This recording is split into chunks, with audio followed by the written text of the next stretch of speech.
like a Hellcat. Hello, ladies and gentlemen, children and elderly folks. This is Gigarex and Justin coming today on Gigarex's Myths and Legends. Put on some sunscreen. I hope you like to get a little warm because we're going to be talking about the Phoenix today. Oh yeah. So This discussion is going to really heat up. So, in the process of researching on the Phoenix, I just want to point out I have learned more about the Phoenix than I have about any other creature I've done in this series so far. There's a lot about it. Which is actually kind of funny considering that it's been used throughout history. It's even been used as a symbol in some of the major religions. Mm-hmm. It's so well known in a lot of religions that even the story was even told by a pope at one point. I don't know what pope it was because I'm not sure about the line, but I just remember it was. Well, it could have just been that person's name was Pope too. This is all quite possible. I could be wrong about it being a pope and just someone's name being pope, but I'm just saying, what's the chances of that happening? You'd be surprised. True. We are talking about myths and legends here. Like, there's all sorts of things out there, but anyways, the story was told by a line of people for generations. Like, there was 8 people that I read that in a line they told the story of the Phoenix throughout their lives, and that could be going on into even today. So, the biggest myths of the legend of the biggest myth of this legend, the Phoenix, that everyone knows about is it's known for being able to die into ashes and be reborn again. But here's some things that you don't know.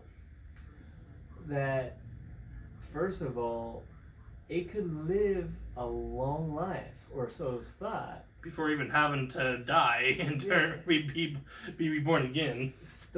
The information he was looking at said somewhere around 500 years. And then the information he found was 1,000. Yeah. Either way, like, 500 to 1,000 years.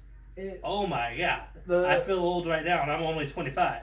The way that it sounded like to me when I was reading it is the way it phrased is it sounded like the Phoenix could choose when to die. Not so much that it had to die after certain years. It just, when it started feeling old, that it just started creating its nest, and after singing off a lovely song to the sun, dies. Which, no, go ahead. No, you go ahead. Which, there's actually a story about that. When it started feeling old, it would actually come down from what was called paradise, which is said to be a city beyond the sun, or otherwise known as the heavens of all religions. Yeah, whichever god whatever your religion is, this is the heaven. Yeah, and it would come down from there and go down past somewhere in the Arabian area, grab some myrrh and other types of herbs and what was the other word I used? Herbs and spices and stuff, and make a nest. And that's where it kind of varies, where it would either make its nest around in that area or it would go back to paradise. But either way, it would go there, and then as the sun god was dragging his chariots across, or the sun, depending on which myth you're looking at, the Phoenix would turn to the east as he was coming and sing a song. And it was thought to be the most perfect melodious song that even the sun god or the sun stopped where it was to listen to it. And when it finished, the sun or whatever would drop a spark as like from crying or whatever. And that's what was thought to burn the Phoenix up, leaving its ashes. And one part of the myth says that there was a worm there, where the worm is where the Phoenix came from after it rose from the ashes. Mm-hmm. the phoenix has actually lures from all over the world, and a lot like most of our creatures that we talk about. But again, obviously, like a good portion of creatures we'll ever talk about, a lot of it comes from Greek mythology. That's actually where the ashes part, where it resurrects, is what I've read on. But there was an Egyptian part that I came from. We all know of the hawks and birds, but apparently the phoenix had a position in Egyptian mythology, or whatever you want, Egyptian legends. And it wasn't saying that it resurrected, but it was saying that it lived a really long time. Mm-hmm. I'm trying to remember. Yeah. So there was a part where it didn't always actually resurrect as ashes through the ashes. Sometimes it would disappear and then at some point come back up. Yeah. One part I read said that actually the body would die like a regular animal, and eventually it would decay over time, and that's when it would be reborn. Is after the body is fully decayed. Yeah. And, Which quite honestly, I'm telling you, I'd much rather have the ashes part. Ugh. Have it like once it was fully dead, have the body just burn up. Yeah. Just saying to resurrect from a fully decayed body. Like, I don't even think the xenomorphs from Aliens would want that to happen. Well, I will say it is kind of easier to clean up a dead body than it is ashes. Trust me. Had to clean up ashes before. I won't deny that. Another interesting fact, though, is a lot of people kind of think of phoenixes as red and yellow or some variation of that. But it's actually thought that in one part of the myths that it was purple due to the fact of its name, Phoenix, which, as it says here, there was a city called Phoenica, which was known for their brilliant purple dots. And so the name Phoenix is thought to have been referencing that and talking about how there might have been some purple in its plumage. If you know what plumage means, it means its feathers or its down. So it's really cool. But no, I know what you're talking about, and I'm not just agreeing because I'm sure that could also be a possibility. But yeah, and a lot of the information I've read up on, they have portrayed the colors being red and gold. Yeah.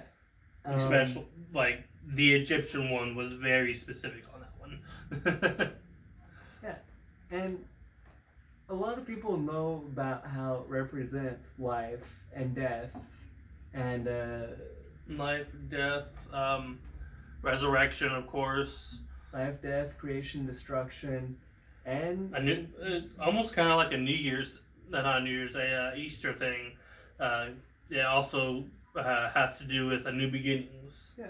Another thing that we found interesting that we both found out is apparently there was a part of it that represents time. Apparently. Yeah. Life, death, creation, destruction, and some of it time, which also makes sense with the fact that it can live a while. And with the fact that after a certain time, it dies and comes back after a certain time.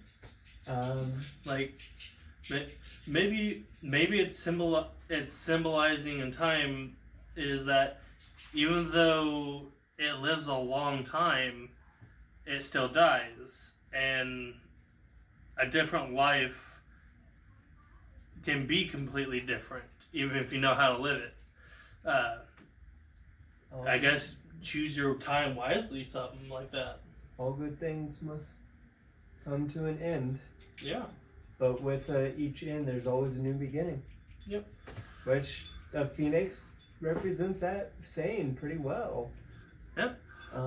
With that said, I think we've covered it, gist of everything. Well, actually, one thing I was wanting to say is it's um, it's actually considered good luck in many cultures to spot a phoenix, and they are well known to